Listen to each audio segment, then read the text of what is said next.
Sepekan sejak pembunuhan Ermanto Usman, 65 tahun, kepolisian belum menemukan jejak pelaku yang memasuki rumah korban di Jati Bening, Bekasi. Istri korban, Pasmilawati, hingga kini dalam kondisi kritis dan menjadi saksi kunci. Dalsaf Usman selaku kakak korban meragukan motif perampokan, karena tidak adanya tanda-tanda penggeledahan rumah dan brankas yang tetap utuh.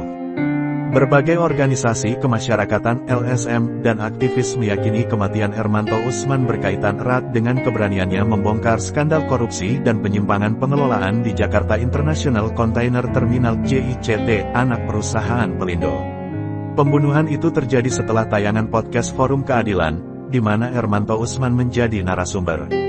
Pensiunan JICT dan aktivis itu menyoroti dominasi asing dalam pengelolaan pelabuhan Indonesia, sekitar 70% arus peti kemas nasional, dan membongkar dugaan kerugian negara yang mencapai angka triliunan rupiah.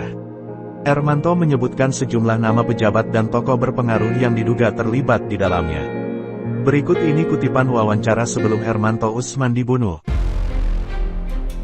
Dengan surat tadi dari Pak Erick Thohir yang ke Pelindo yang 2021-2022 dilakukan perubahan. Akte pendirian perusahaan itu menyebutkan bahwa satu lembar saham itu adalah milik negara, milik pemerintah. Sudah terbit ya. Tapi bisa dibelokkan dengan perjanjian pemegang saham bahwa saham itu belum diterbitkan. Ini yang dipakai. Ini adalah pemerintah di atas pemerintah. Kami menemukan benang merah. Salah satunya adalah kakak Pak Menteri Erick Thohir ini sebagai brokernya. Dia yang melobi pertama. Ada email nih dari Pak Patrick Waluyo. Bagaimana dia menyampaikan kalau ini emailnya nih. Iya.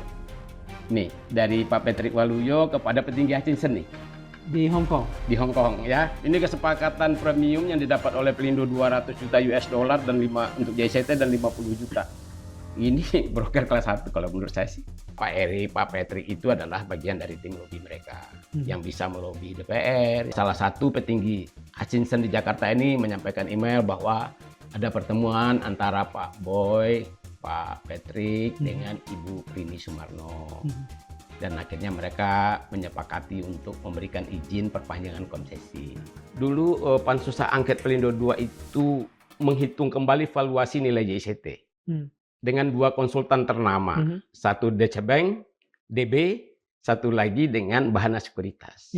Hasilnya valuasi nilai JCT itu 1,1 miliar US dollar. Kalau nilai ini kita hitung tahun buku 2024, lebih dari 10 triliun loh negara dirugikan. Karena kepemilikan 48,9 tadi, yang sudah tidak ada batasnya lagi.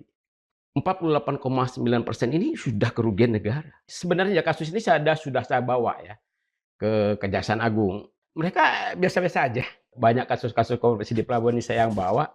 Ya mungkin saya masih punya teman-teman di KPK, ternyata mereka nggak tertarik.